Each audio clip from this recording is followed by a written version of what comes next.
The Sustainable Development Goals, as set by the United Nations, were established in 2015 to represent a universal call to action to end poverty, protect the planet, and ensure peace and prosperity for all mankind by the year 2030.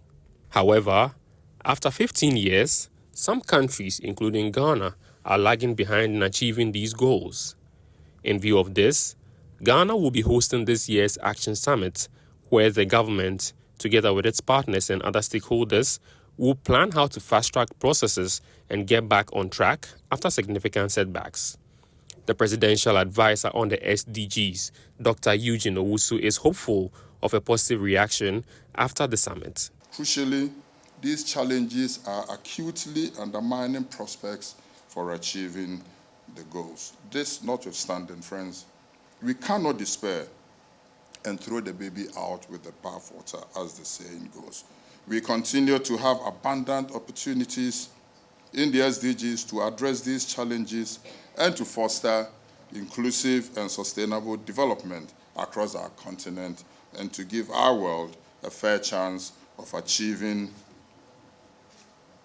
much-needed global peace, stability, and also to engender prosperity for all. The resident coordinator for the United Nations, Charles Abani, acknowledges that despite the setbacks, Ghana is relatively doing well in setting priorities to get back on track.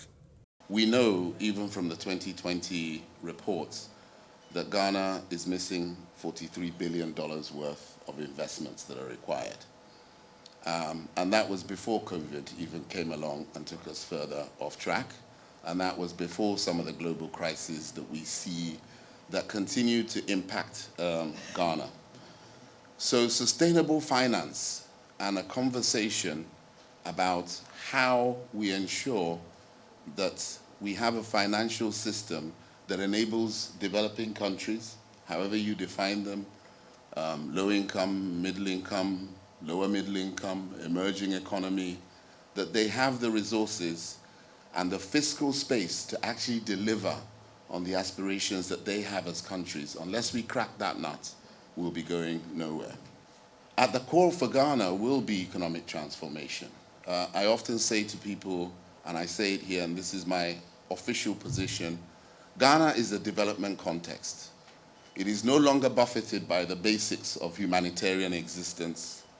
And internally, although it sits in a sub-region that has a lot of turbulence, it is a peaceful and stable nation with working institutions and an aspiration that is clearly articulated, probably one of the best, in a vision for self-reliance, for a wiser Ghana, and for ultimately a Ghana beyond aid. The summit, which will be held on the 2nd and 3rd of July, seeks to engage all stakeholders in setting policies to help the country achieve all 17 goals by 2030.